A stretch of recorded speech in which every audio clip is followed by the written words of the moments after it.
Hello and welcome to another edition of Motor Cars Enthusiasts. Right off the bat on today's show, let's talk a little bit about actor and wrestler John Cena, as he's in a little bit of hot water with the Ford Motor Company. Mr. Cena was on the short list to own a brand new Ford GT, and in fact took delivery of his new GT in late September of 2017. But by late October of 2017, Mr. Cena had already sold the automobile to a third party, which is a breach of contract situation when it comes to Ford Motor Company, because Ford Motor Company made everybody sign a contract when they bought their new GT, those who were thought worthy enough to actually own the machine, that they wouldn't sell it for 24 months, and the fact that Mr. Cena sold his car after not even just a month means that the Ford Motor Company is suing him for a breach of contract, which is going to be an interesting situation. In fact, they're suing him for $500,000, even though there's a lot of talk that it may have gone for way more than that. Mr. Cena may have gotten a lot of cash for this machine. Mr. Cena claims that he was selling it to pay some bills, which may mean there might be some more terrible things going on in Mr. Cena's life. He had to jettison his brand new Ford GT to pay some bills. So we'll have to wait and see on this front and see how this thing turns out. Next up on the list, with the LA Motor Show going on long and strong, one of the vehicles debuted there is the brand new drop-top version of the top-of-the-tree Chevrolet Corvette, the ZR1. If you want your supercharged V8, big-end Corvette fun, but want your wind in your hair, or across your scalp in my situation, this vehicle will be on offer later in the year of 2018. And also, if you'd like to get your grubby little mitts on the coupe version, the first ever one to come across the assembly line, 0001, coming off that line, that vehicle will be going up for auction at the Barrett-Jackson auction in Scottsdale, Arizona, coming up in the first part of January of 2018, with all the monies going to charity. Next up on the list, Steve Saleen and his subsidiary, another Saleen group out of China, actually went in together and bought a defunct little sports car company out of Germany who was building this particular machine, or at least a generation of this particular machine that was actually designed by Lotus. You see a little bit of Lotus Evora inside of this vehicle. They bought that company, redesigned it as their own, and it's now going up for sale, known as the Saleen S1.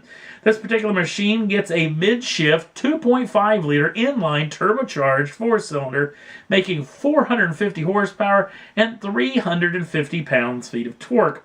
That is shifted exclusively through a 6-speed manual gearbox. There is an automatic coming, but it isn't available as of yet.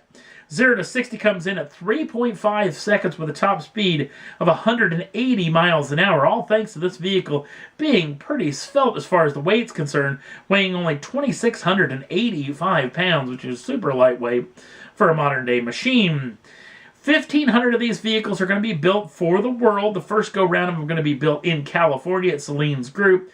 The next go-round at a brand new facility that's being built in China with that subsidiary as we speak, and then that'll be going to production there. $1,000 deposits are being accepted as we speak, with the price of the vehicle being right at around $100,000. Production will fire off in late spring, early summer of 2018, with production, which actually deliveries going here thereafter. Another California car company firing off the shot across the bow, across the supercar world, from Irvine, California. This is the Aria FXE. Now, the FX part is a mid-shift supercharged V8 General Motors source, possibly the ZR1 power plant, making 750 horsepower. That is going to be shifted through either a 7-speed or 8-speed dual-clutch transmission. Now, these guys are claiming, the Aria folks are claiming, that they have not found a dual-clutch transmission that will handle that kind of power as of yet, but they're heavily working on it as we speak. Now, that's the FX part. The E part is the electrified part in the front of the machine, which comes with a 10 kilowatt-hour lithium-ion battery, electric engine setup, making another 540 horsepower, for a total, as tested, 1,150 horsepower and 1,316 pounds-feet of torque. Now, this vehicle weighs just a tad bit more than when we talked about that S1. This vehicle weighs about 3,450 pounds, which is pretty common for a modern day car as it is now. The trick is they're only going to build a handful of these, maybe around 400 of them, because there is a loophole here in the United States that you can build under 400 for its life cycle and not have to go through a lot of the safety standards and crash test standards that are needed for a lot of modern day machines.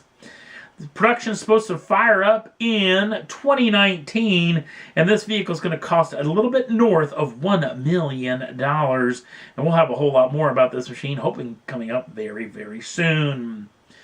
Next up on the list, Gran Turismo is in the news. If you were like me and ran out and get your latest copy of Gran Turismo Sport. In fact, it made me make the jump into a modern-day console.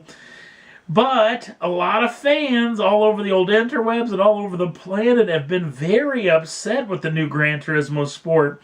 The lack of a campaign mode, the bulk of it having to be done online, and basically not a lot of offline racing. Well, apparently Polyphony Studios have heard the cries of the masses, and they are rapidly developing a brand new campaign mode and offline modes where you can do a lot more racing offline and not online with your buddies. And that will be coming with a downloadable patch for this game coming up in the next several months, if not the next 6 or 7 months.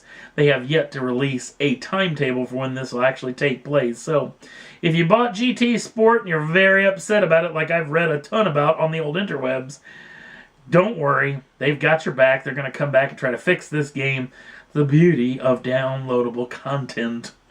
And last up on the list, Seb OJ is back in the news again because he's going to take another shot at taking the WRC crown with MSport. In fact, it's a very, very funny little video.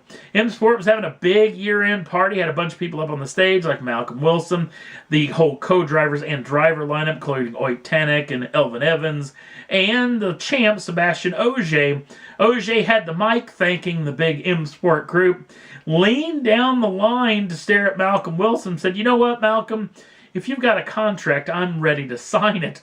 Funny enough, Wilson had one in his pocket as Mr. Ogier said those words and jumped out of his chair, running over to him, where Ogier was like, "I didn't think you would really have this." If you haven't seen the video, it is hilarious. It'll be real interesting to see how well the MSport group does. They got a big influx of money from the Ford Motor Company, along with all the other sponsorship groups. So hopefully you'll see this group doing just as well as they did this year. It's going to be a hell of a fight when Rally Monte Carlo starts off in just a little over a month's time.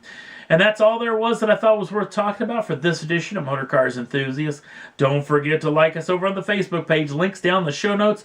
Also, if you'd like to subscribe to the channel, you can do so at any time and get the first dibs on the brand new shows as soon as they come out. Thanks for watching. We'll see you again real soon.